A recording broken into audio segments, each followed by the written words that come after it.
देश में आज विधानसभा चुनावों के परिणामों की हवा चल रही है, लेकिन महाराष्ट्र में ये हवा बदलकर एनडीए यानी महायुति की आंधी में बदल चुकी है। ऐसा इसलिए क्योंकि महाराष्ट्र में एनडीए ने जीत का झंडा गाड़ते हुए लगभग 220 से 230 सीटें अपने नाम कर ली हैं। वहीं अब तक सामने आए आंकड़ों के हिसाब से महाराष्ट्र में इंडिया गठबंधन को सिर्फ 50 से 60 सीटें मिलने का अनुमान है। लेकिन इसी बीच लोगों के मन में सवाल है कि आखिर 288 विधानसभा सीटों में से 16 सीटों पर चुनाव लड़ रही ओवैसी की पार्टी AIMIM का क्या हुआ, उसके कितने प्रत्याशियों ने जीत हासिल की और बीते दिनों औरंगाबाद में मुस्लिमों की ग्रैंड रैली करने वाली इस पार्टी का इलेक्शन स्टेटस क्या है।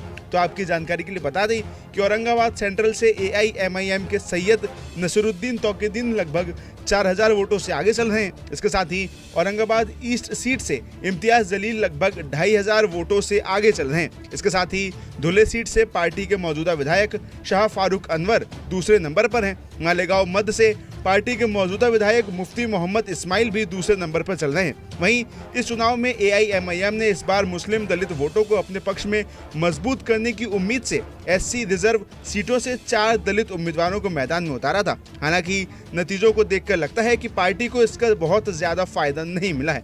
गौर करने वाली बात है कि ये तमाम आंकड़े आज दोपहर 4 बजे तक के ही हैं। साथ ही इसी महीने की शुरुआत में ओवैसी ने एक इंटरव्यू में कहा था कि उनकी पार्टी ने कांग्रेस के नेतृत्व वाले महाविकास आघाड़ी गठबंधन से संपर्क किया था और बीजेपी के नेतृत्व वाली महायुति को हराने के लिए इस चुनाव में उनके साथ शामिल होने की इच्छा जाहिर की थी। हालांकि उन्होंने कहा कि उन्हें गठबंधन से कोई जवाब नहीं मिला और उन्होंने अपने दम पर चुनाव लड़ने का फैसला किया। वहीं इसके साथ ही महाराष्ट्र सियासी तौर पर पहला बड़ा राज्य था जहां पर असदुद्दीन ओवैसी की पार्टी ने हैदराबाद के बाद जीत हासिल की थी। 2019 में ओवैसी की पार्टी को महाराष्ट्र की औरंगाबाद सीट पर जीत मिली थी। विधानसभा चुनाव में उसके 2 विधायक जीतकर सदन पहुंचे। 2019 के विधानसभा चुनावों में AIMIM औरंगाबाद सेंट्रल, औरंगाबाद पूर्व, बाईकुला और सोलापुर सिटी सेंट्रल के दूसरे स्थान पर रही थी। वहीं 11.5% मुस्लिम आबादी वाले महाराष्ट्र में विधानसभा की कम से कम 40 सीटें ऐसी थी जहां मुस्लिम एक्स फैक्टर थे। औरंगाबाद, उस्मानाबाद और मुंबई के कई इलाकों में मुस्लिम ही जीत हार की भूमिका तय करते थे।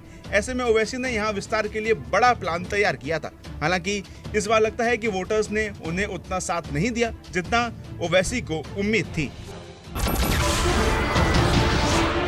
नमस्कार, मैं हूं मानक गुप्ता। अगर आपको हमारा ये वीडियो पसंद आया हो तो इसे लाइक और शेयर जरूर करें और हाँ, हमें सब्सक्राइब और फॉलो करना ना भूलें ताकि आप देश और दुनिया की कोई खबर मिस ना करें। तो जुड़े रहिए हमारे साथ और देखते रहिए न्यूज़ 24।